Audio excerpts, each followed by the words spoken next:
Sore menjelang malam. Langit di atas kerajaan Sinduwangi tampak aneh. Cahaya jingga bercampur ungu, seolah langit sedang ketakutan pada sesuatu yang akan segera turun. Putri Ara baru saja menyelesaikan sesi latihan beratnya bersama Ari Setiani. Napasnya terengah, namun matanya penuh nyala semangat baru. Ari menatap Ara dengan bangga. Namun tiba-tiba ia merasakan sesuatu, angin berhenti. Nada alam berubah, cahaya matahari memudar. Ari mendongak, wajahnya langsung tegang. Ara, bersiaplah, ada seseorang yang memperhatikanmu. Ara terkejut, Raka dan Pangeran Adil memegang senjata mereka. Tanpa peringatan, gelombang energi hitam meluncur dari kejauhan, mengguncang tanah, merusak pepohonan, dan membuat udara berdesis. Ari berdiri di depan Ara. Jangan takut, ibu di sini. Ari mengangkat tangan, dan gelombang cahaya emas keluar dari tubuhnya. Energi hitam dan cahaya terang bertabrakan di langit. Dum!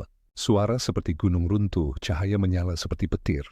Gelombang kejut membuat seluruh kerajaan berguncang. Warga kerajaan berlarian panik, penjaga-penjaga berteriak. Semua berlindung. Energi tingkat dewata. Raka dan Pangeran Adil langsung berdiri di depan Ara, melindunginya. Ara tertegun.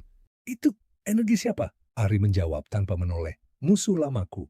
Di atas langit hitam jauh dari kerajaan, sebuah bayangan besar muncul. Tidak menampakkan wujud sepenuhnya, hanya siluet seorang wanita tinggi dengan aura gelap berdarah ungu. Suara dinginnya menggema di seluruh lembah dan hutan. Ari Setiani, kau sudah terlalu lama menghilang. Aku datang untuk mengambil apa yang milikku. Ari berdiri tegak, wajahnya tak gentar. Kau tidak akan menyentuh anakku. Walau langit runtuh sekalipun, gelombang aura Ari naik. Cahaya emas menyebar ke seluruh wilayah kerajaan, melindungi rakyat dari tekanan energi gelap. Ketika dua energi besar bertabrakan, Ara merasakan sesuatu di dadanya bergetar hebat. Seperti ada suara-suara purba memanggilnya. Raka menyentuh bahu Ara. Ara, kau tidak apa-apa. Ara menahan dada, matanya berkedip cepat. Aku seperti mendengar suara, tapi aku tidak tahu siapa.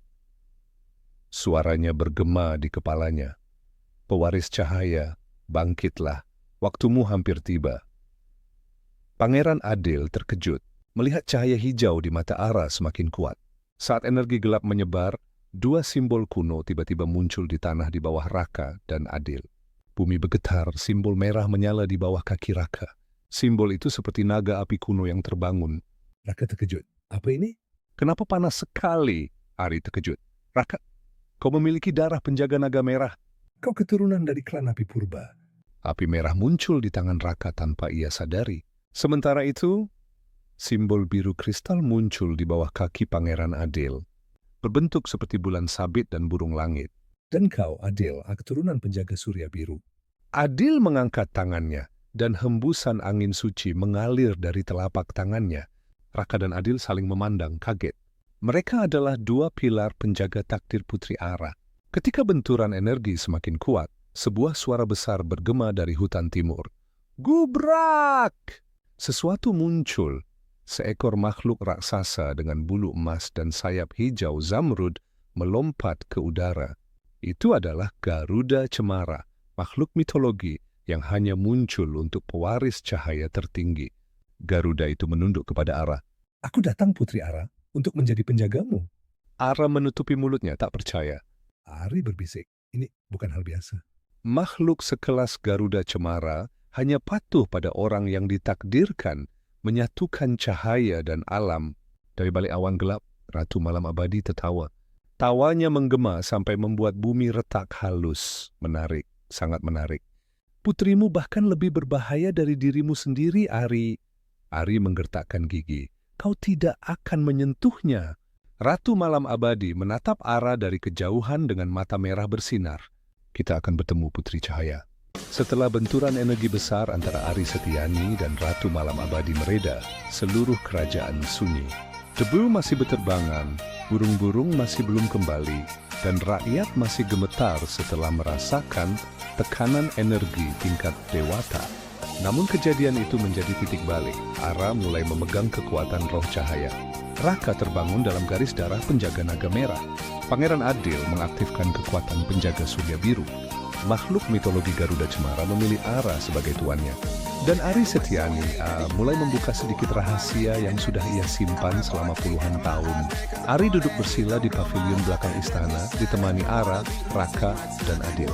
Cahaya sore membuat bayangan panjang. Ara bertanya, "Ibu, siapa sebenarnya Ratu Malam Abadi itu?" Kenapa dia ingin aku? Ari menatap jauh. Sebelum kau lahir, jauh sebelum aku menjadi permaisuri, aku dan Ratu Malam Abadi pernah menjadi saudara seperguruan. Raka dan Adil kaget. "Saudara seperguruan? Lalu kenapa ia menjadi jahat?" Ari menarik napas panjang. Kami berlatih teknik kuno cahaya abadi, tapi dia terobsesi menjadi makhluk terkuat. Dia mencuri bagian gelap dari teknik itu dan tubuhnya berubah menjadi iblis. Ara memegang tangan ibunya. Kalau begitu, dia benci ibu? Ari menggeleng, "Bukan." Dia benci ayahmu. Ara dan dua pemuda itu terkejut. "Ayah?" Kenapa? Ari menatap Ara lama.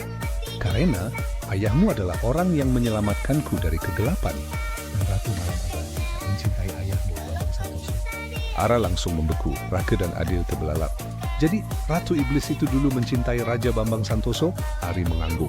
Dan ketika ayahmu memilihku, dia bersumpah akan menghancurkan keturunan kami.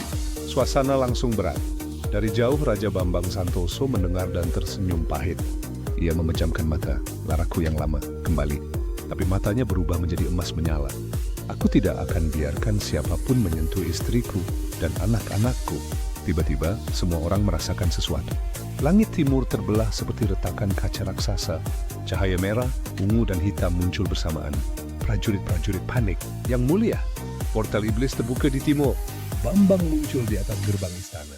Semuanya bersiap, perang sudah mendekat. Namun Ari muncul di samping Bambang. Tidak, ini belum perang. Ini peringatan. 3 bayangan raksasa muncul di retakan langit. Makhluk berkepala serigala, peri hitam, dan makhluk batu ungu. Mereka adalah 3 jenderal iblis tertinggi. Suara mereka bergema. Kami datang hanya membawa pesan. Putri Ara Diandra Sukma. Tunggu kami di medan perang bulan purnama berikutnya. Retakan langit menutup. Ara maju 1 langkah. Wajahnya penuh tekad. "Ayah, ibu, Raka, Adil, aku tidak akan bersembunyi. Aku akan melawan mereka." Raka langsung di sampingnya. Aku ikut apapun yang terjadi." Adil mengangguk. "Kau tidak sendiri, Ara. Garuda Cemara turun dari langit dan membungkuk di depan Ara. Dan aku akan menjadi sayapmu." Bambang bangga melihat putrinya. "Kalau begitu, kita mulai persiapan." Ari menggenggam tangan Ara. "Mulai hari ini, kita membangkitkan kekuatanmu yang sebenarnya."